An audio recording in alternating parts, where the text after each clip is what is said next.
Jelajahi cara baru mendapatkan informasi. Download Metro TV Extend sekarang. Perubahan, suara Reboan, suara perubahan.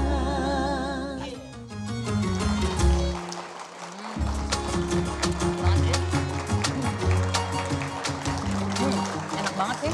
Dur nggak pesen Dur? Dur.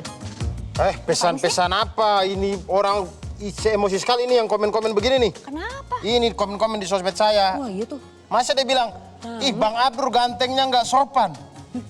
Muji dong itu, weh. Ya saya ganteng saja, Itu, sopan yang itu tapi saya gitu. Oh gitu. Ini saya Nggak terima capture sih. jadi. Saya capture, saya laporkan sih. Sabar dong, sabar. Kenapa semua harus pakai dilapor-laporin? Sabar dulu. Ya biar dia tobat gitu. Tapi kan nggak semua harus dilaporin ya. Memang sih dilematis ya, pemirsa ya. Ini kita lagi ngomong-ngomong sudah ada teman-teman yang ada di sini. Mungkin boleh kita sapa juga dulu, iya, kita ke depan gitu ya. Boleh. Memang. Sampai dari sini aja ya. Iya, tapi memang ya dilematis ya kalau dipikir-pikir. Ya sorry, saya mulai dengan emosi-emosi gara-gara itu. Ih. Kakak Abdur gantengnya nggak sopan, sejauh ini yang paling jauh gitu-gitu mereka komen. Bisa aja. Ya memang dilematis ya kalau kita tuh banyak komen-komen kayak gitu. Di sisi lain mereka berhak dong sebenarnya menyampaikan pendapat mereka, ya nggak? Oh karena mereka punya kebebasan berbicara. Ini kan negara demokrasi. Oh oleh karena itu mungkin karena saya sebagai public figure, saya tidak perlu balas. Biarkan Cie, fans-fans public saja saya yang figure. balas. Cie, public figure. Ini kayak siapa ya kalau fans-fans yang balas ya? Ya, ini saya pin komen. pin komen gitu ya, tim pin komen. Ya saya pin komen biar fans yang balas. Kayak siapa sih itu? Ada arsitek. Oke deh pokoknya kita sapa dulu, ini layak kita berbincangkan Betul. ya di Suara Reboan kali Betul, ini. Mungkin betul. kita sapa dulu teman-teman yang ada di sini, silakan Dur. Halo teman-teman semua yang ada di studio, yang ada di rumah maupun teman-teman masyarakat Musyawarah Reboan dimanapun Anda berada. Malam ini kembali lagi di Suara Reboan, Suara Perubahan. Iya, selain pemirsa di rumah, di studio juga sudah hadir bersama kita ada teman-teman dari Mercu Buana. Boleh tepuk tangan.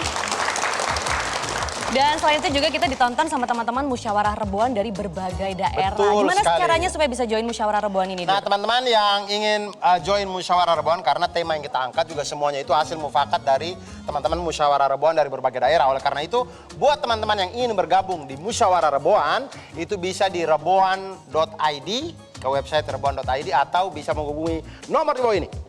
Oke, nah malam ini juga kita mau bahas tema apa, Dur? Nah ini tema yang berasal dari mufakatnya teman-teman Musyawarah Reboan dari berbagai daerah, yaitu tema malam ini tuh agak cukup sensitif. Saya tidak bisa Kenapa berani tuh? bicara yang lantang-lantang karena saya takut kena pasal-pasal. Ini kita harus hati-hati karena kita akan berbicara tentang bagaimana kita menyampaikan kritik dan segala macam. Oke, tapi sebelumnya kita juga mau sapa lagi teman-teman yang ada di beberapa daerah. Ini Oh, masih ada lagi? Ada lagi. Ini spesial banget buat saya malam ini. Kenapa? Kenapa Karena tuh? ada alma mater saya nih. Ada BEM-nya di sini. Boleh kita sapa? Ada teman-teman dari BEM Universitas Erlangga dan juga dari Universitas Hasanuddin Makassar. Nah, itu dia. Oke. Uner yang biru apa merah? Yang biru dong. Oke. Iya, halo dedek-dedek semuanya. Cek, jangan dedek-dedek ya, ketahuan banget nanti umurnya. Teman-teman semuanya apa kabar? Alhamdulillah baik. Alhamdulillah.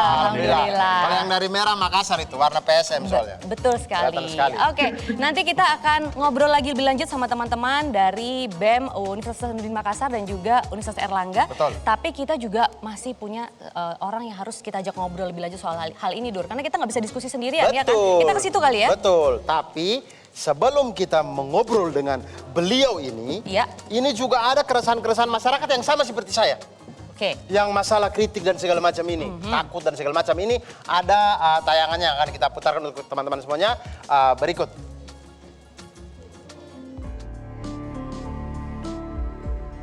Masih anti kritik ya, karena kalau kritik biasa kemungkinan sih nggak diapakan, tapi kalau kritik yang pedas sudah menjurus itu pemerintah sangat tajam. Kalau beberapa case mungkin ya, itu dia ada masih kita bilang anti kritik juga sih.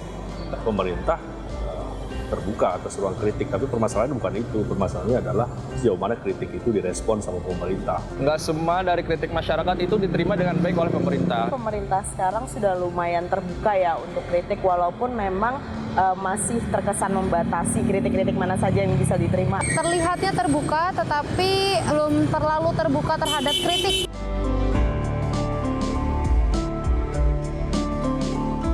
Satu, mengedukasi. Kedua itu adalah bisa diterima oleh semua pihak. Dapat memajukan negara kita juga. Memberikan inovasi atau inspirasi terhadap masyarakat atau untuk pemerintah sendiri. Kritiknya bersifat objektif, bukan subjektif ke personal atau lain-lainnya. Pemerintah yang harus mencari solusi atas kritik, atas saran dari masyarakat, gitu. Bukan masyarakat yang kemudian disuruh mencari solusinya sendiri. Wah, itu dia ternyata Itu kan. keresahan masyarakat ya. Itu ada ternyata tidak hanya saya ternyata kan beberapa teman-teman di luar sana yang melalui video itu mengatakan bahwa mereka juga takut. Tapi masalahnya adalah bukan hanya orang yang melontarkan kritik atau saran atau apapun itu yang bisa dijerat pasal-pasal ini yang saya tidak paham ini ya. Kadang-kadang orang yang hanya upload saja dia juga ikut kena. Emang sih sekarang tuh semua bisa begitu. Tapi ini ada nih orangnya ternyata ya. Kita Ada di mungkin boleh Twitter sini. langsung- Ada Kayaknya sebelah Bapak sini ini ya. deh yang upload Lagi. deh. Semua suka ngupload kan. Nah ini kita langsung tanya aja nih siapa yang upload kena ya. Itu kayaknya lagi bau-bau somai itu di situ. Ada Bang Refli di situ. Halo Bang. Halo, Bang Boleh join Refli. dong Bang sama kita di sini. Mari Bang. Taruh aja siomanya sini ya. Enak Bang somainya. Saya nggak bisa ngomong kekenyangan siomay. Pokoknya kalau saya ketemu Bang Refli, Apalagi Abda Abdur. salam keren cadas pokoknya. Halo Bang Salam keren cadas. Refli. Saya duduk di mana? Di sini? Oh, deh. Jadi Bang Refli tuh Dur, kalau Ya. zaman saya dulu jurnalis di lapangan, ini kalau saya liputan Bang Refli sama aja kayak kuliah 2 SKS Hukum Tata Negara.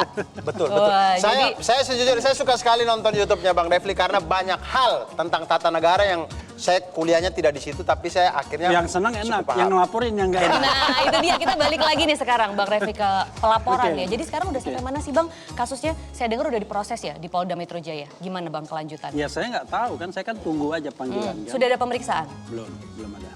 Oke. Tetapi masa sih kalau kita menayangkan sesuatu tiba-tiba kita kena dilaporkan kan bingung kita. Sebagai contoh misalnya Suara Rebuan ini. Ya. Tiba-tiba ada orang yang nggak suka, lalu dia ngadukan kita kan, lalu kena juga Metro TV-nya, kan nggak mungkin rasanya. Walaupun kita tahu kalau media kan ada dewan persnya. Oke. Bang tapi boleh sebelumnya topinya dilepas dulu Bang biar kelihatan nih Biar- wajah Oh, gitu ya? tampannya Wah, gitu ya. kalau dilepas rambutnya Sama kan jadi teman-teman lepek jadinya. Suara Rebuan yang ada di sini. Tepuk tangan dong buat Bang Refli. Tolong ya kalau rambutnya nggak bener tuh, Maria harus tanggung jawab. Aman, ini rambutnya sudah anak skena banget sih ya. Tapi ngomong-ngomong Bang, Iya. kenapa tuh akhirnya di-delete ya? Di-delete atau di-hide gitu ya? Gini, bukan di delete ya, tapi di Private istilahnya ya? unpublished, Oke. private. Gini, saya ini kan orang hukum kan, ada satu konten yang dianggap katakanlah menyebarkan ujaran kebencian atau berita bohong. Thank you, Terima makasih kasih. ya. Lalu, dan itu diributkan orang. Masa kita ngambil keuntungan untuk mempublishnya terus-menerus, biar makin banyak views-nya, kan nggak begitu kan? Jadi dengan kita private, nanti kalau mau diperiksa ya silahkan. Tetapi intinya adalah kita kan bertanggung jawab untuk membatasi konten-konten yang meresahkan masyarakat. Itu tanggung jawab saya. Tapi ini soal serius sih sebenarnya. Kalau mau nanya apa aja saya siap tuh. Apalagi kalau Abdur mau serius boleh, nggak serius juga boleh. Tuh, gimana Dur? Saya bukan hakim jadi saya tanya yang biasa-biasa aja gitu. Oke. Tapi Nah, saya sambil minum ya. Iya, Gara-gara makan siomay saya terengah-engah jadi ini. Jangan bismillah. sampai ini ya, keseretan Bang. Tapi Bang Refli itu Makanya. kan acara yang live kemudian abis itu baru upload. Iya. Kayaknya letak kesalahan ada di editor kayaknya ya. Bukan. Itu ke acara yang langsung kan? Ya. Kemudian oleh organizernya pada waktu itu Persatuan Buruh lah, nggak spesifik ya saya sebutkan. Dia membuat live streaming. Nah kita dengan izin beliau, kita kemudian merilai. Nah yang relay itu kan bukan hanya saya, banyak yang relay itu. Oh, tapi yang dilaporkan Bang Refli. Iya. Apakah karena yang relay itu channel terbesar adalah punyanya Bang Refli? Ya itu soal lain, tapi kan yang jadi masalah demokrasinya adalah susah bener kita diincar melulu. Gitu ya Bang. Iya. Tapi memang kenapa sih Bang kayak apa Bang Refli tuh nggak tahu bahwa ada perkataan-perkataan seperti itu yang kata orang-orang, sebagian besar orang mengatakan bahwa beda loh, kita bisa membedakan loh kritik dan menghina. Nah gimana tuh tanggapan Bang Refli? Oke, Maria bisa nggak bedakan kritik sama menghina? Sebenarnya memang nggak ada pakemnya ya kalau di Iya, sini karena ya. dia memang tidak ada hitam dan putihnya tapi yang kan kalau moral-moral tuh gimana tuh itu Bang? feeling, itu perasaan. Iya feeling betul. Makanya yang namanya penghinaan itu delik aduan. Iya. Jadi kalau misalnya orang yang dikenakan penghinaan so-called tanda kutip itu merasa bahwa itu penghinaan, ya dia mengadukan. Tetapi nggak boleh orang lain, kan itu masalahnya. Makanya kemudian penghinaan itu delik aduan. Nah yang jadi masalah adalah ini merasa ada penghinaan tapi masuknya pasal lain. Itu yang jadi masalah. Oke, jadi Pasal memandang lain itu laporan misalnya ini ujaran kebencian, pasal tentang hoax dan lain di sebagainya. ITE gitu ya Bang ya? Sebenarnya bukan ITE yang paling bahaya. Apa tuh Bang? Yang paling bahaya itu Undang-Undang Nomor 1 tahun 1946 tentang peraturan pidana. Undang-undang itulah yang memenjarakan banyak sekali orang di Republik Indonesia ini ketika masa pemerintahan ini. Sahganda Nenggolan kena pasal itu, Anton Permana kena, Jumhur Hidayat kena, Edi Mulyadi saya tidak tahu kenapa nggak pasal itu. Kemudian Habib Bahar, Habib Rizik, kemudian Bambang Tri, kemudian Gus Nur dan lain sebagainya. Oke. Dan yang awalnya Ratna Sarumpait sebenarnya. Oke, ini masih menarik ya sebenarnya. menarik. Itu Ya. pasal itu yang lebih berbahaya sebenarnya dibandingkan Undang-Undang ITE. Nah, selain Bang Refli itu ada kasus lain. Ya, saya yang pengen juga sekali viral bertanya terus gitu sama ya. Bang Refli ini. Iya. Dan betul ada orang lain ya Iya. yang hampir sama persis Yang kayak juga ini. hangat Karena omongan kasusnya. panasnya. Iya. Ya, tapi sebelum kita ke orang ini, kita jeda sejenak. Jangan kemana-mana, tetap di Suara Robohan, Suara Perubahan.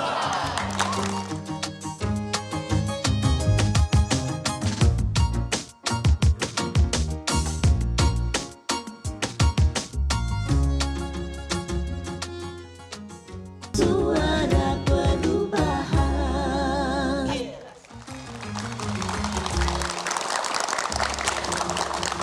Oke teman-teman semuanya, kembali lagi di Suara Robohan, Suara Perubahan. Dan seperti yang saya katakan tadi dan Iya. juga Maria katakan tadi, bahwa ini ada satu orang yang mulutnya memang panas sekali. Ya, Siapa saya tuh? tidak tahu, panas untuk sebagian orang. Untuk sebagian orang. Ada yang bikin gerah sebagian orang Iya, gitu ya. kalau saya dengar-dengarnya mah saya ketawa-ketawa aja sih. Tapi ini dia ada dari Ketua BEM UI. Kita langsung sambut ini, ya. Melki. Saya dari tadi sudah lihat ada kuning-kuning dari sebelah sana. Ini dia. Halo, Melki. Halo Mas Sehat ya? Melki, selamat datang di Suara Rebuan. Mau minum apa? Apa aja deh di sana? Apa aja, oke silakan. Samain nama Pak Refli Ngkong. Nanti setelah ini kita bawa pulang. Minum ya, teh ya. Silakan duduk. Jadi Mas Baik. Melki ini juga sempat menggemparkan ya dulu ya. Betul, karena statementnya dia yang mengatakan kayak ini Pak Presiden mau turun dengan normal-normal saja atau dengan berdarah-darah gitu ya, kurang lebih seperti itu. Itu apa maksudnya? Anda mengancam presidennya Anda ya? Waduh, gimana tuh? Kalau saya kan kuliah di Fakultas Hukum UI. Ya. Semester sekarang 3 sarjana skripsian. hukum nih. Iya. Sekarang lagi skripsian. udah Saya tahun doang nih guru di sini nih, saya mundur ah. Ajarin kalau gitu Pak. Jadi kalau kita kuliah di Fakultas Hukum, kita Iya. tahu dong kita harus betul-betul berpihak pada sesuatu yang legal. Presiden itu sesuatu yang legal gitu. Dan oleh karena itu, kita pengen Presiden Jokowi betul-betul mengakhiri kekuasaannya dengan legal tahun 2024 dan mengakhirinya dengan baik, dengan soft landing. Saya peringatkan Pak Jokowi di kesempatan tersebut, Pak Jokowi harus soft landing, harus berakhir dengan baik, jangan sampai berakhir dengan tidak baik, berakhir dengan berdarah-darah. Berakhir dengan baiknya bagaimana? Dengan menjaga demokrasi, dengan menjaga hak asasi manusia, menjaga due process of law. Begitu mungkin. Nah, ini keren cadas. Keren cadas saya ini ya. Keren cadas. Tapi nggak ada maksud memang untuk mengancam atau apa tuh enggak? Bukan mengancam, memperingatkan Pak Memperingatkan Jokowi. ya. Oke. Nah tapi selain itu Dur, Iya, jadi sempat ada kasus lain Betul, kan? kasusnya banyak sekali. Banyak ya. Juga sempat ada yang soal DPR itu ya, Ya. dari BEM kalau itu ya, dari Dari BEM, BEM UI, benar. FHUI atau BEM UI? BEM UI. Dari BEM UI. Nah itu tuh gimana? Sampai sekarang itu ada nggak sih yang mempermasalahkan? Katanya saya dengar ada intimidasi juga ya dari sampai ke keluarga. Kalau kita di BEM UI, kemarin memang sempat beberapa kali ngeluarin kritik. Ya. Yang terkait DPR itu lebih tepatnya kita membuat meme tentang waktu itu konteksnya adalah pengesahan Perpu Cipta Kerja oleh DPR. Oke. Buat meme, isinya kritik-kritik dan lain sebagainya. Bagi kita-kita yang tiap hari bergerak di gerakan mahasiswa, intimidasi itu udah setiap hari kita rasain. Bahkan saya tuh sempat... Tapi nggak dilaporkan kan? Enggak. Apa aja sih intimidasinya Mas Melki? Kalau saya pribadi dan teman-teman BEM UI itu setiap harinya, bahkan puncaknya adalah ketika serangan digital itu di bulan Juni kemarin gitu. Jadi Bahkan dalam 1 jam itu komen Instagram yang masuk ke Instagram saya bisa 1000. Itu baru Instagram pribadi, belum Instagram BMUI bisa 5000, 10.000 komen tiap jamnya.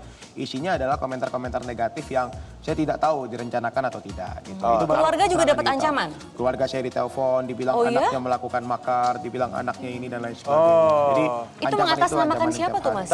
Mengatasnamakan siapa mungkin nggak akan disebutkan gitu. Iya, tapi kayak random Institusi aja gitu atau ya. sipil gitu mungkin, Mas? Tujuannya emang menciptakan rasa takut.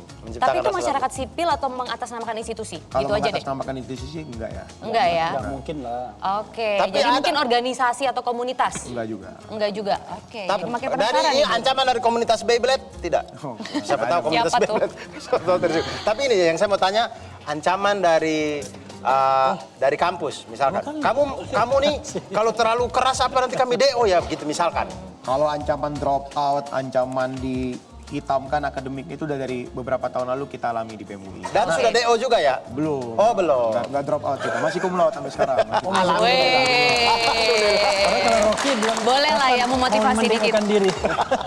Oke, nah ini mungkin juga saya pengen tahu apakah dengan kasus-kasus yang mungkin Bang Refli juga Mas Melki sedang hadapi saat ini tuh merasa bahwa kebebasan berpendapat zaman sekarang itu semakin sulit begitu? Ya, kita harus lihat standar demokrasi kita ya. Jadi yang namanya reformasi itu kan hadir untuk menegakkan demokrasi dan hak asasi serta konstitusi. Nah, mereka yang selalu mengekang kebebasan ini kan tidak paham bahwa konstitusi kita kan kedaulatan rakyat. Jadi bukan penguasa yang harus dilindungi untuk pertama kalinya, tetapi rakyat harus. Jadi merasa tetap sudah nggak demokrasi lagi nih kita gitu. Agak aneh ketika ada orang yang mengatasnamakan wakil dari penguasa tiba-tiba mempersekusi masyarakat. Kan tidak sesuai dengan paradigma berpikir. Nah, kalau dikatakan apakah kemudian kebebasan itu makin sempit, ada ruang-ruang kebebasan itu tetap ada, kita harus akui, tidak seperti zaman Orde Baru. Baik. Tetapi kita kan pengen standar demokrasi kita tinggi. Lebih naik. Kalau ada orang. Jadi sekarang turun nih merasanya? Oh iya, memang Mas Melki juga memang standar, merasa turun? Memang ada indikatornya kan, Freedom House Iya misalnya. betul, nanti kita ada data-datanya tuh Bang. Ya. Kita partly free loh sekarang negara Betul. kita. Dan ini Bukan masalah lagi free. kebebasan berpendapat ini kan bagian dari hak asasi kita sebagai manusia ya. Nah, berbicara tentang hak asasi manusia ini paling pas kalau kita bicara sama orang yang paham sekali dengan hak asasi manusia. Siapa dia, Dur? Ini ada dia Bapak Usman Hamid. Beliau adalah Direktur Eksekutif Kita langsung Amnesty International Indonesia. Di manakah beliau berada? Ada di sekitar sini. Ternyata lagi mau pesen bakso Bapak atau mau ternyata masih pesen ngopi di ini, situ. kopi nih. Boleh kesini Bang Usman? Usman tahu betul dia harus duduk di mana. Mari Bang. Silakan Bang Usman, selamat datang di Suara Reboan. Silakan. Tapi saya senang, saya dipanggil Bang, dia dipanggil Bapak. Kita semua abang-abang aja lah sekarang ya malam ini. Sini. Oh boleh. Oh situ boleh. Di situ Oke, juga boleh. silakan Bang Usman. Nah ini pas banget ya kalau kita diskusi sama Bang Usman di sini. Bang Ya. Usman, kalau melihat begitu ya mengenai fenomena yang ada sekarang begitu, apakah memang kebebasan berpendapat yang merupakan hak asasi manusia ini sekarang semakin menurun? Bang Usman bagaimana melihatnya? Ya menurun karena terutama kebebasan sipil. Kebebasan sipil itu kebebasan berpendapat, berserikat, berkumpul atau beroposisi atau kebebasan pers. Kalau kita lihat tadi Bung Refli menyebut Freedom House. Freedom House itu lembaga indeks demokrasi yang tiap tahun menuliskan laporan tentang kondisi negara-negara, kondisi kebebasannya. Nah Indonesia itu sejak 2013 itu statusnya separuh bebas. Padahal sebelumnya 2006 sampai Ini ya, 2012. ada datanya juga ya Bang ya? Nah kita ada nih datanya juga Nah bisa ini juga bisa ditampilkan. dilihat. Nah, ini kalau ini kan per persentase ya. Jadi kalau per persentase seluruhnya memang kurang lebih seperti ini nilainya 61, 59, 59, 59 terus sampai ke 58. Artinya dalam 4 tahun terakhir itu kecenderungannya turun. Oh, turun. Nah, kalau kita lihat secara umum kan mereka punya 3 besar kategorinya. Pertama negara yang dikategorikan kebebasan bebas penuh, fully free. Atau yang kedua separuh bebas, partly free. Atau yang ketiga not free, nggak bebas sama sekali. Nah, meskipun ini meskipun turunnya sedikit, tapi secara keseluruhan kita berada dalam status yang separuh bebas gitu. Nah, kita ingin sebenarnya kembali lagi ke status yang bebas gitu. Nah, ini sebenarnya hanya salah satu saja indikator dari kebebasan di Indonesia. Kita bisa lihat datanya dari Economist Intelligence Unit atau Polity4, ada banyak lembaga indeks demokrasi. Bahkan Indonesia kan punya Biro Pusat Statistik yang setiap tahun juga mengukur kebebasan sipil. Nah, kecenderungannya itu meskipun fluktuatif, tapi kecenderungannya turun gitu. Data-data di LBH, ILBHI, Kontras, di Amnesty International itu memperlihatkan kasus-kasus itu banyak sekali tiap tahun terjadi gitu. Nah, selain itu Bang Usman, kita juga punya data nih. Di layar bisa dilihat juga pemirsa bahwa masyarakat ini ternyata semakin takut untuk berpendapat. Betul. Nah, ini survei dari Indikator Politik Indonesia. 56% lebih, ini survei dari Indikator Politik Indonesia. Nah, Bang Usman bagaimana melihat fenomena ini? Dan kenapa sih Bang kita tuh bisa sampai di titik ini setelah kita tuh sudah 78 tahun merdeka? Ya, karena pemerintah yang baru ini sebenarnya kurang memberi prioritas pada hak asasi manusia. Lebih banyak memprioritaskan ambisi pada bidang ekonomi gitu. Dan itu sudah kelihatan dari awal, dari pemerintah Jokowi periode yang pertama gitu. Dan ini akibatnya banyak sekali kritik-kritik terhadap pemerintah yang dianggap mengganggu program ekonomi kemudian diredam dengan berbagai cara. Ada yang dikriminalisasi, ada yang misalnya dihack, diretas sosial medianya. Dan kalau kita lihat, ngalamin ya, diretas ya? MUI sampai hari pernah ini ya, Tempo masih belum selamat sampai sekarang. Masih belum selamat sampai sekarang. Watchdog, Dendi Dwi Laksono, ada banyak lagi lah kasus-kasus yang kalau Saya 3-4 kita kali dilaporkan. ya, dan memang dari awal pemerintahan Pak Jokowi sudah merencanakan agar pasal penghinaan presiden, penghinaan pemerintah itu dimasukkan kembali ke dalam hukum pidana kita. Dan itu waktu itu didukung juga oleh Pak SBY itu. Masa sih Bang, tapi kok Presiden kemarin berpidato di depan DPR kan mengatakan bahwa nggak apa-apa nih, saya sih nggak masalah, saya sih santai aja, cuma mengkritisi kenapa sih moral orang Indonesia ini sekarang menurun. Yang memang kita juga akhirnya jadi refleksi lagi nih, ini sebenarnya mengkritik atau menghina, jadi kita bisa membedakannya itu gimana gitu kan. Pandangan itu berangkat dari keresahannya pada diksi, pada istilah, pada teks yang digunakan oleh misalnya Bung Rocky Gerung gitu ya. Bukan pada konteks, bukan pada kritiknya Bung Rocky dan para serikat buruh terhadap ketimpangan sosial ekonomi antara kelas buruh dengan kelas oligarki yang berada di balik misalnya proyek ibu kota negara. Kritik yang kedua sebenarnya dari teks, dari konteks pidato itu sebenarnya Indonesia terlalu misalnya menggantungkan diri pada Tiongkok. Padahal misalnya dulu di zaman Soekarno yang saya tahu ketika membangun Stadion Utama Senayan, membangun Semanggi, membangun Hotel Indonesia, Sarina sampai dengan Ganevo di Jalan Asia Afrika itu dengan Tiongkok, dengan Soviet, dengan Amerika, bahkan dengan Jepang. Misalnya Stadion Utama itu dengan Soviet. Kemudian jadi Jembatan Semanggi dengan Amerika. Jadi ada politik perimbangan secara global. Jadi kalau kita mau menjadi pemain strategis di tingkat dunia, jangan hanya pada satu negara saja. Orde Baru dulu hanya dengan Amerika saja misalnya. Kebanyakan, paling Jepang sesekali. Tapi kalau di zaman Soekarno itu ada politik perimbangan. Nah, konteks kritik seperti itu yang dilupakan. Nah, ini yang saya kira akhirnya ribut tentang istilah tentang bajingan tolol itu. Sebenarnya kalau kita perhatikan istilah bajingan ini hal yang biasa. Misalnya dalam lagunya Iwan Fals tentang sekelompok polisi bajingan yang terlibat di dalam bisnis narkoba. Atau lagunya Ananda Badudu tentang bangunlah bajingan misalnya gitulah. Atau lagunya bertaut, siapa ini namanya? Nadine Amiza itu kan tentang Bunda gitu kan, hidupku berjalan seperti bajingan. Jadi itu sebenarnya satu istilah saja yang sudah banyak digunakan di dalam karya seni, di dalam bahkan artinya tidak perlu dibesar-besarkan. Nggak perlu dibesar-besarkan. Ini justru garis ketersinggungannya itu sulit. Dia main di perasaan orang masalahnya. Karena sebagian orang kan beda pendapat. Nah itu bagaimana tuh? Nah kalau mau jadi pejabat, kan, kalau mau jadi pejabat publik dalam standar internasional itu dia harus punya toleransi yang lebih tinggi terhadap kritik, terhadap oposisi. Dan toleransi pemerintah saat ini rendah. Gitu. Apakah toleransi pemerintah saat ini rendah? Rendah dengan ada banyak kasus penangkapan, peretasan gitu. Ya saya tidak tahu tapi secara data sih yang dikriminalisasi banyak juga sih. Coba kita lihat kalau gitu. Iya, ini dia ada datanya nih. Jadi dari tahun 2019 hingga 2022 kan terjadi 316 kasus kriminalisasi Undang-Undang ITE dengan 332 korban. Ini data dari Amnesty International Indonesia. Artinya kalau berapa 316 tadi ya? Iya. 1 tahun 300, hampir setiap hari ada korban dalam 1 tahun. Takut sekali ya. Tapi itu bukan undang-undang ITE aja menurut saya. Undang-undang hukum pidana, ya itu juga hukumannya berat. Oke.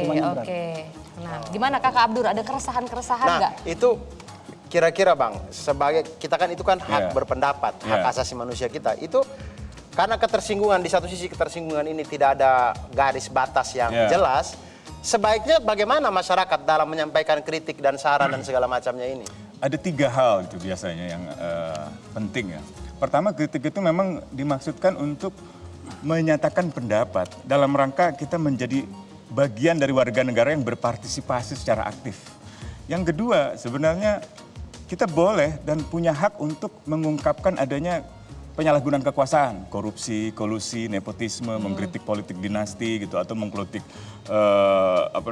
pungutan liar dan seterusnya gitu. Yang ketiga adalah mengontrol jalannya kekuasaan atau memobilisasi orang untuk mengontrol jalannya kekuasaan, baik kekuasaan politik negara maupun kekuasaan ekonomi, misalnya korporasi besar gitu. Jadi dengan 3 tujuan itu sebenarnya kebebasan berpendapat sangat diperlukan.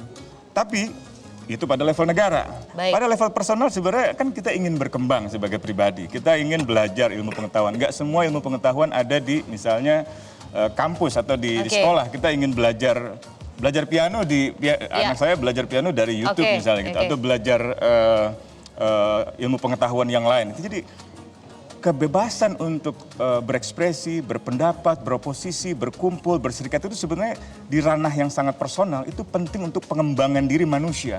Kalau ada negara yang tidak menginginkan itu dijamin, berarti negara itu justru tidak sedang mengembangkan manusia-manusianya gitu. Berat sekali. Nah, ini berat sekali. Negara sedang tidak mengembangkan manusia-manusia. Iya, tapi kira-kira ya kalau ada orang bukan saya yang bilang ya.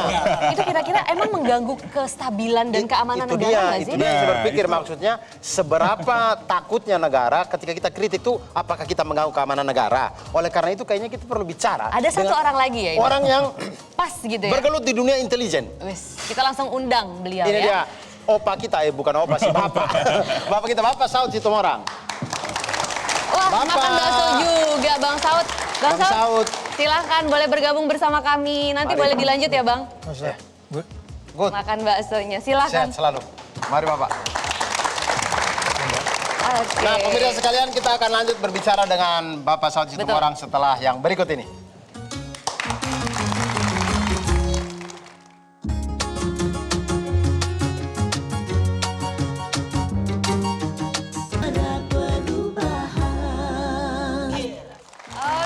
Kembali lagi di Suara Reboan. Suara Perubahan. Nah, ini Bang Saud sudah hadir di tengah-tengah kita. Sebelum kita nanti bertanya lebih lanjut ya, mengenai bagaimana kebebasan berpendapat ini, apakah kalau orang mengkritik itu, apakah mengganggu keamanan negara? Kita juga ada satu orang yang mau bergabung diskusi di sini, Dur. Kita langsung sapa ya. Boleh. Ini teman-teman dari Unair yang ada yang ingin. Halo. Sorry. Minum dulu. Sorry. Entong, minum satu lagi nih. Halo Anang. Oke. Halo Bang Abdur, siap. Ini Anang BEM Unair ya, sendiri doang. Anda bisa sendiri menjalankan BEM ya, jago juga. Ada temannya dong Bang. Oke Anang, silakan. Mau menyampaikan apa, silakan. Oke, baik. Terima kasih Bang Abdur. Jadi selamat malam kawan-kawan yang ada di studio. Jadi mungkin menanggapi pembahasan pada malam hari ini, saya ingin menyampaikan sedikit pertanyaan. Bagaimana kemudian hari ini kita mahasiswa, kita rakyat itu dihadapkan oleh 2 hal. Apakah kita ketika mengkritik pemerintah dengan cara yang tajam, dengan cara yang menohok itu seringkali kita rawan dikriminalisasi. Nah kemudian ketika kita menyampaikan kritik dengan cara yang halus, dengan cara yang sopan, kita rawan juga kritik itu kemudian tidak ditanggapi oleh para pemerintah. Nah kemudian itu 2 hal yang sering terjadi di antara kita. Lalu bagaimana kemudian negara ini bisa menjamin, sedangkan kita ketika mengkritik selalu dimintai solusi. Apakah memang benar Bang, bahwa ketika kita mengkritik itu harus ada solusi? Dan apakah memang juga negara mampu menjamin bahwa ketika kita mengkritik tidak menggunakan solusi, apakah memang kebebasan berpendapat kita akan dijamin oleh negara, dalam artian tidak ada kriminalisasi yang dihadapkan kepada kita semua? Itu yang sering menjadi problematik di tengah-tengah masyarakat kita. Baik, terima Oke, kasih. terima kasih, Mas Anang Jazuli. Mas Anang sudah bertanya di sini. Pertanyaannya ini memang menjadi keresahan ya, Betul, keresahan betul. masyarakat khususnya anak-anak muda seperti Mas Anang. Karena sudah ada Bang Saud di sini yang juga sering bergaul dengan para mahasiswa karena juga merupakan dosen. Mungkin boleh silakan Bang Saud dijawab. Itu gimana tuh? Kalau kritik secara halus nanti tidak didengar, kalau kasar nanti dikriminalisasi. Jadi kita harus bagaimana? Apakah negara bisa menjamin begitu untuk tidak Ya dikriminalisasi? sebenarnya proses kritik itu kan bagian dari kodrat manusia untuk bicara kan. Bahkan ketika manusia dilahirkan pertama dia bicara dulu gitu. Bukan dia minta minum sama ibunya gitu, dia bicara dulu. Artinya gini, kalau kita bicara bagaimana tahun 1600-an ada satu taman di London namanya Hyde Park. Kemudian itu dikopi juga di Singapura tahun 98. Sejenis Hyde Park. Tapi Hyde Park London dengan Singapura itu beda. Anda boleh di Singapura ada Hyde Park, Anda boleh ngomong. Bawa kursi sendiri bila perlu. Tapi nggak ada yang datang. Karena nggak laku kritikan. Pemerintahnya udah prosper, indeks persepsi korupsinya aja 80. Terus orang bilang, itu kan negara kecil. Pak, ini bukan soal besar kecil. Amerika juga negaranya besar 70. Jadi maksud saya, ketika Anda bicara kritik, memang itu ada proses yang kita sebut sebagai insurgensinya bisa jadi. Bukan bisa jadi begitu. Mulai dari kata yang paling kecil, saya mengibaratkan kritik itu dengan amplas nomor 0 tuh. Dimulai dari pelan dulu. Pelan gitu. Ya kan? Pakai bahasa. Kalau Mas Refli saya anggap amplas nomor 3 lah dia. Udah agak kasar Masih ada dikit gitu. Nomor 3 aja dilaporkan ya. Itu dia, langsung Apalagi nomor 9. Nah sekarang orang kalau mulai dari amplas nomor 0 nggak berubah juga. Kan kritik itu tadi dia minta solusi. Come on man, kritik nggak bicara solusi. Lama-lama Solusi juga is your gemes duty. juga gitu ya? Yes, kritik solution is your duty. Kalau kamu nggak mau saya di situ. Gua ambil alih gitu kan. Jadi maksud saya adalah ketika kemudian tadi amplas 0-nya nggak jalan, Rocky itu sebenarnya bukan nomor 0 lagi. Dia mulai kritik dengan minus kalau saya anggap. Sampai kita nggak ngerti kadang Rocky ini ngomong apa gitu. Betul itu. Tapi ketika nomor 0 nggak laku, kalau ada yang paling gede, gue pakai paling gede. Pakai apa? Gue pakai gergaji lah gue bikin. Dan akhirnya jadi kita juga jadi mendengarkan Iya gitu dong, ya. makanya hati-hati kalau kan katanya kita ini orangnya yang Indonesia itu lembut. Nah, ketika orang mulai menggunakan kata apa ya maksudnya di situ, ya kan? Kita harus lebih peka gitu. Yang kita maksud sebagai itu yang kita sebut sebagai imajinasi di dalam berdemokrasi. Tapi gimana kalau ada yang ngeluh budaya santun masyarakat Indonesia jadi hilang gitu? Oh enggak. Yang ngeluh kan cuma satu orang. Saya tahu lagi siapa. Kayaknya semua tahu deh. Tapi nggak, maksud saya di sini, apakah memang di sini tuh nggak ada? Kalau tadi ya Bang Refli pertanyaannya tuh langsung buat saya berpikir nih Bang sampai sekarang. Maria tahu nggak bedanya kritik dan hinaan Menghina. itu apa begitu? Nah itu sebenarnya juga nggak jelas gitu. Gimana Bang Saud? Ya itu kembali lagi kita harus bergerak dari awal dulu prosesnya. Kita lihat kalau yang dikritik Rocky dengan bahasa yang seperti itu kan udah 9 tahun kan? Iya. Ya nggak? Itu masih lumayan tuh. Kalau zamannya Soeharto mungkin udah turun kan? Udah nggak pakai lagi segala macam gitu. Ini masih lumayan. Jadi maksud saya, kalau kita tetap berupaya untuk melakukan, ada orang yang mau menyampaikan, oh ini loh kurang benar. Itu sebenarnya kan pemerintah harus bersyukur kan? Karena dia sayang sebenarnya. Oh iya, ini negeri Sayang ini. dengan negara ini Tapi ya, yang menjadi ini lebih negara sulit kritik. kalau Anda merasa bahwa ini negeri Anda sendiri gitu loh. Cara mengelolanya kayak keluarga, ya tuh kan.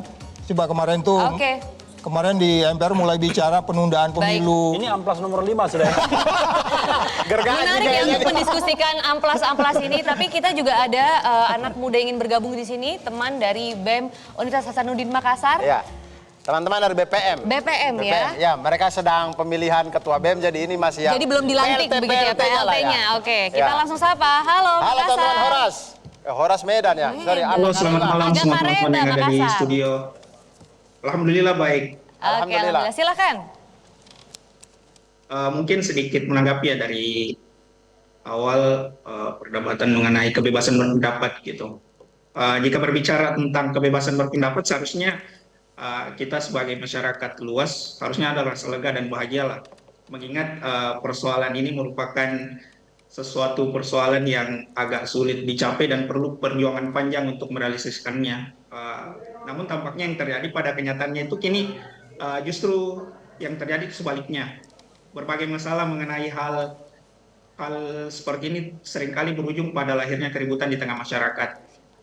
Padahal kalau kita tahu bahwa hak atas kebebasan berpendapat dan beropini itu adalah hak asasi yang fundamental dan penting di sebuah negara yang demokratis. Oke, Gitu. Kakak mungkin Kebebasan ada berpendapat pertanyaan dan Kak berekspresi itu untuk para diperlukan narasumber untuk Kakak? ide.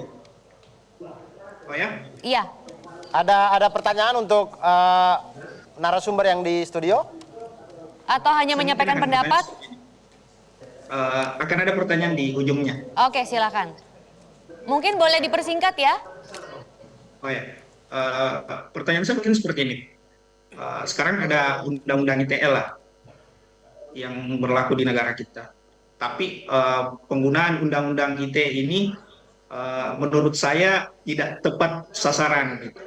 Pejabat cenderung memakai undang-undang ITE untuk berlindung di balik undang-undang ITE dari kritikan. Padahal kita harus tahu bahwa kritikan atau kebebasan dalam berpendapat dan berekspresi itu diperlukan untuk mewadahi ide, gagasan atau pemikiran untuk berlangsungnya sebuah proses demokrasi. Mungkin yang saya tanyakan adalah bagaimana caranya kita untuk mengaplikasikan undang-undang ITE ini sebagaimana mestinya, sebagaimana yang diharapkan gitu, agar undang-undang ITE sebagaimana mestinya ya. Itu pertanyaannya jangan sampai salah sasaran. Karena seperti itu sering dimanfaatkan begitu. Betul. Berarti kita langsung tanya ke Bang Refli di sini yang Iya, sebenarnya masyarakat itu agak mislead ya. Bukan undang-undang ITE yang berbahaya sebenarnya. Yang paling berbahaya itu Undang-Undang 1/1946. Jadi undang-undang tentang peraturan pidana yang dihidupkan kembali ketika waktu itu ada kasus Ratna Sarumpait. Nah, undang-undang inilah yang dengan mudah sekali menjerat siapapun yang berpendapat. Karena, dan itu juga dasar pelaporan Bang Refli. Karena dihadang oleh menyebarkan berita bohong. Berita bohong itu apa? Mudah sekali. Kalau saya tidak setuju dengan Anda, kalau pemerintah atau penguasa tidak setuju dengan Anda, maka itu berita bohong. Nah, misalnya dalam kasus, karena ini frankly speaking ya. Misalnya dalam kasus yang menjerat Bambang Tri misalnya. Kan Bambang Tri kan membuat sebuah karya yang mengatakan bahwa ijazah seseorang itu tidak asli. Kira-kira begitu. Ya. Nah, lalu dia dianggap menyebarkan berita bohong. Tentu kan di dalam proses kalau kita bicara mengenai jawab-menjawab melalui media, melalui buku, ya jawab juga dengan buku dong mestinya. Bahwa oh nggak benar Anda, ini bukti-bukti dan lain sebagainya. Tapi yang terjadi tidak demikian. Dilaporkan, ada orang yang melaporkannya, tetapi deliknya bukan delik penghinaan atau misalnya perbuatan tidak menyenangkan. Deliknya adalah menyebarkan berita bohong. Nah, menyebarkan berita bohong itu tuntutan ancaman hukumannya sampai 10 tahun. Dan itulah yang dikenakan kepada Bambang Tri dan Gus Nur misalnya dengan ancaman 10 tahun, kemudian divonis 6 tahun. Jadi intinya banyak yang sering itu yang paling Saganda Nenggolan, Jumhur Hidayat, Anton Permana, kemudian Habib Rizik, Habib Bahar, itu kenanya Undang-Undang 1/1946 semua. Yang salah undang-undangnya atau bagaimana kalau Bang Refli melihatnya? Mungkin Gini, singkat saja Bang. Ada dua soal. Undang-undang itu adalah undang-undang yang tidak dibuat dalam proses demokratik karena masih tahun 46. Masa dipakai lagi? Jadi harusnya udah diganti ya? Harusnya udah dibuang. Oke, baik. Ini menarik ya diskusinya. Jadi sebenarnya bagaimana ya? Bermasalah, aparatnya bermasalah. Sebenarnya bagaimana kira-kira pemerintah ini harus merespon kritik? Apakah kalau misalnya dikritik dengan keras gitu tuh? Pemerintah yang minta dikritik keras loh. Kalau kita gitu ingat Februari 2021, Pak Pramono Anung itu sekretaris kabinet mengatakan pemerintah ingin dikritik yang keras dan dikritik yang pedas. Jadi keras dan pedas. Dan sekarang sudah dapat kritik dilaporkan. Bahkan ada yang bilang rindu di demo. Rindu di demo. Tapi masih banyak yang ingin kita bicarakan di sini ya, Dur. Tapi kita harus jeda terlebih dahulu. Betul. Jadi jangan kemana-mana, tetap di Suara Reboan, Suara Perubahan.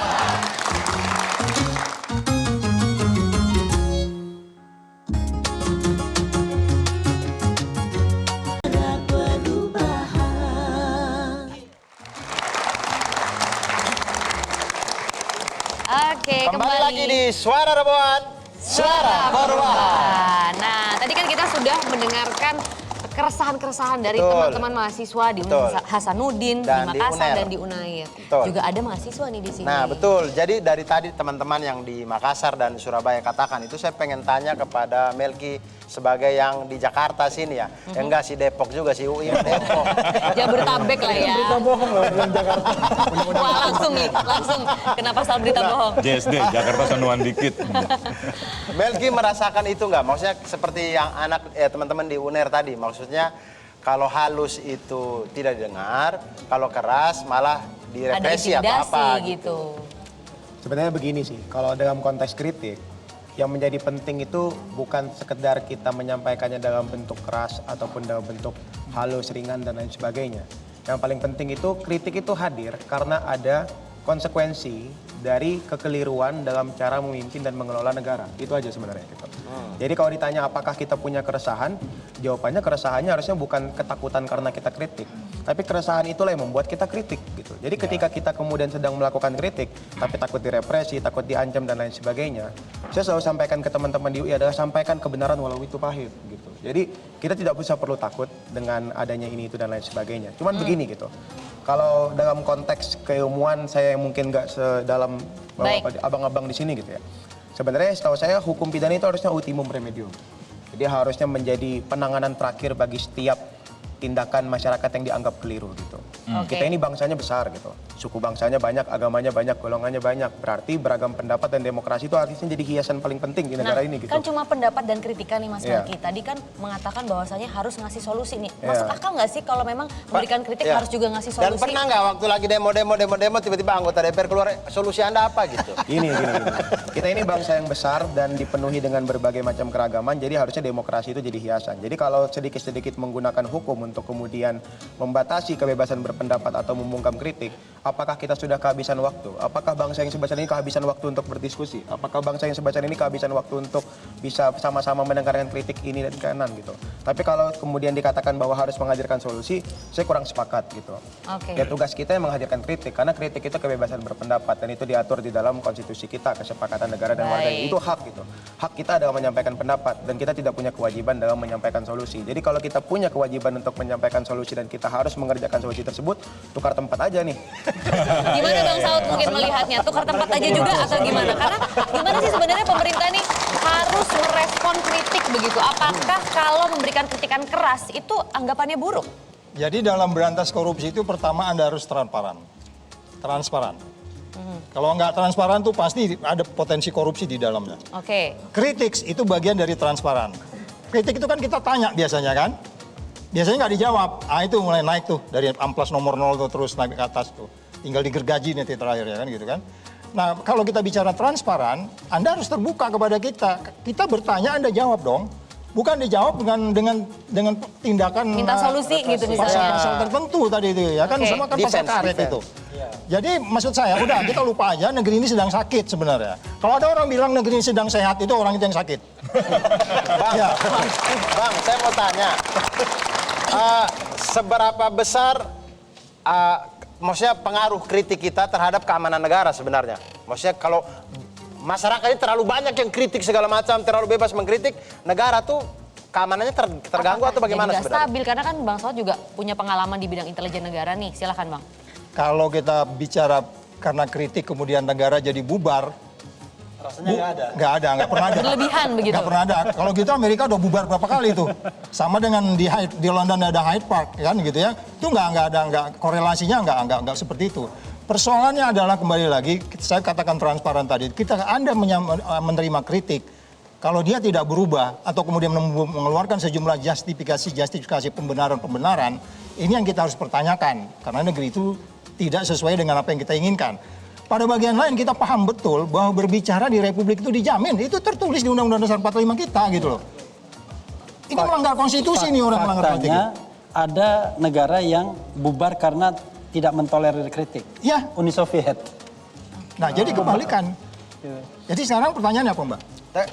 Tapi kata Bang Usman tadi itu dibungkam karena kritiknya itu bisa mengganggu pembangunan ekonomi. dianggap oleh Iya, mereka. jadi Dianggap. mengganggu kestabilan Iya. begitu loh Bang Itu Saul. apakah itu pengaruh dengan keamanan negara? Akan lebih juga? simpel kalau kita bicara ekonomi. Kalau Anda bicara ekonomi, Anda ada bicara efisiensi, efektivitas. Yang dikritik mahasiswa itu karena antum tidak efektif dan tidak efektivitas. Kalau tidak ada korupsi. Saya jangan kena marah Pak. Bukan saya nih Pak yang nggak efisiensi dong. Ini udah mulai menuju ke nomor 12 nih. Oke. Bentar lagi nyebut nama nih. Utang kita yang ribuan triliun itu nggak efektif dan nggak efisien ya kan? Iya. Oke, dan itu yang harus dikritik. Harus Meskipun dengan dikritik. kata-kata yang keras, yang kata sebagian orang tuh kehilangan santun Yang gitu tuh jelas gimana setiap bayi jadi? lahir sebenarnya- utang 29 juta. Tiap kepala bayi yang lahir itu menanggung utang 29 sampai 30 juta.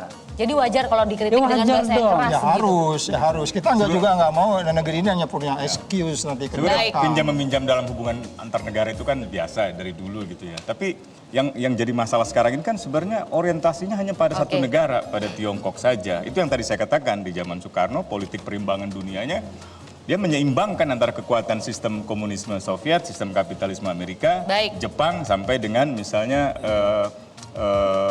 negara-negara lain. Oke, Gitu. Nah ini yang oke. saya kira harus dipikirkan, termasuk soal solusi. Kadang-kadang solusinya udah jelas, pemerintah nggak mau melaksanakannya. Baik. Misalnya Ini kita sudah masuk di penghujung segmen soal nih. pelanggaran HAM berat. Mungkin kita boleh langsung Solusinya harapan? jelas, bentuk pengadilan hak asasi manusia, adili Oke. para pelakunya. Tapi pemerintahnya nggak berani. Ini solusinya jelas. Cabut undang-undang ITE, Kira-kira- cabut undang-undang 1 Cabut 1946. undang-undang itu. Jelas ya. Mungkin kalau gitu perubahan apa? Itu tadi Percaya Bang nggak? Refli sudah mengatakan Kalau sih. kita ini boleh bicara dengan apa adanya. Waduh, kacau negara ini. Hah? Enggak. Enggak, bukan hanya suara Reboan, suara Reboan, kacau Kamisan, ini, Jumatan. kacau. Nggak habis-habis Begitu, gitu aduh, ya. Luar biasa. Tapi saya percaya indeks persepsi korupsi naik. Oke, iya. Karena kalau ada transparansi. kalau semua orang bicara dengan data ya, kita ini kan bicara dengan data semuanya. Baik. Iya kan? Bahwa indeks persepsi korupsi 34. Jatuh dari 40. Anjlok gara-gara undang KPK Singapura tadi berapa? 80. Jadi kita cuma nggak nyampe separuhnya Singapura. Oke, jadi kita harus bagaimana? Kira-kira perubahan apa lagi selain tadi menghapus undang-undang itu? Tunggu 2024. Weh, perubahan apa kiranya? Dia masih yang malu-malu harus kalau saya begitu bilang ya? nunggu Anies jadi presiden. Nggak usah malu-malu, udah gitu Gimana aja. Kak Kabur? Silakan ini harapannya Kak Kabur. Saya juga tunggu aja Transparansi sih. nggak boleh. Tapi Ikut ya.